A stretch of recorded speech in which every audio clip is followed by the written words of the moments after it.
I'm Hugh Stone with a look at today's Country Music Spotlight on the Thasis Radio Network.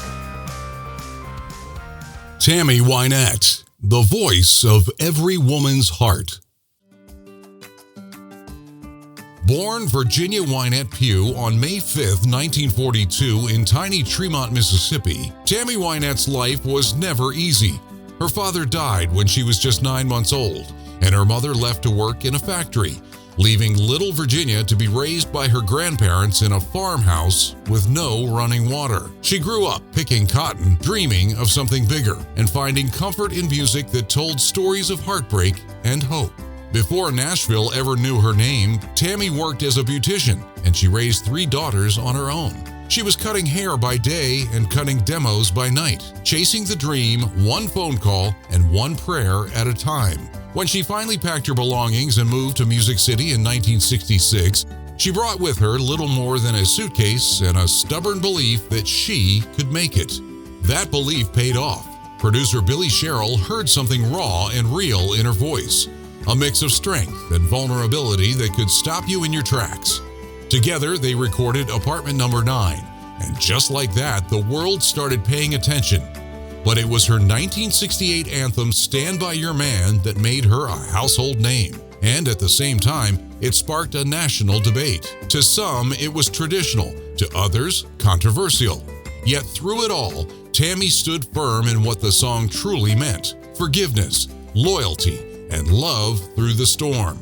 Her stormy but legendary marriage to George Jones created some of the most iconic duets in country music history. Together, they gave us Golden Ring and We're Gonna Hold On, songs that captured both the pain and the poetry of love. But those songs weren't just performances, they were reflections of 2 souls trying to find peace in the middle of the storm.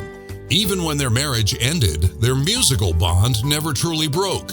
They kept returning to the studio and to each other's harmonies, as if those notes were the one place they could always meet without the fight. Tammy's influence went far beyond the stage. She became a symbol of resilience for women all over the globe, a woman who faced heartbreak, illness, and public scrutiny, yet still stood tall under the spotlight. With her trademark hair, long gowns, and that trembling, honest voice, she was pure strength wrapped in vulnerability. Through more than 50 years of music, she charted 20 #1 hits, sold millions of records, and helped shape what country music would sound like for generations of female artists. Her songs spoke to women who had loved too hard, worked too much, or dreamed too long, but kept going anyway.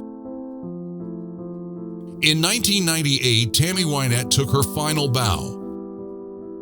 The same year, she was inducted into the Country Music Hall of Fame. It felt like fate itself had written her last encore, honoring the woman who gave country music its heart and gave her fans permission to feel deeply, live boldly, and never apologize for either. Tammy Wynette, the voice of every woman's heart. And that's a look at our Country Music Spotlight for today. Listen, if you like modern country music, well, you need to check out our station Country Jams. If you like modern country music with a little bit of classic country music mixed in with a lot of coastal flair, then you're going to want to check out me, Hugh Stone, on Hugh Stone's Coast to Coast Country. Either way, both stations can be found as part of our Thasis Radio Network, and you can find it all at thasis.com. Make sure you hit that like and subscribe button before you leave, and I will see you here next time for the Country Music Spotlight. I'm Hugh Stone for the Thasis Radio Network.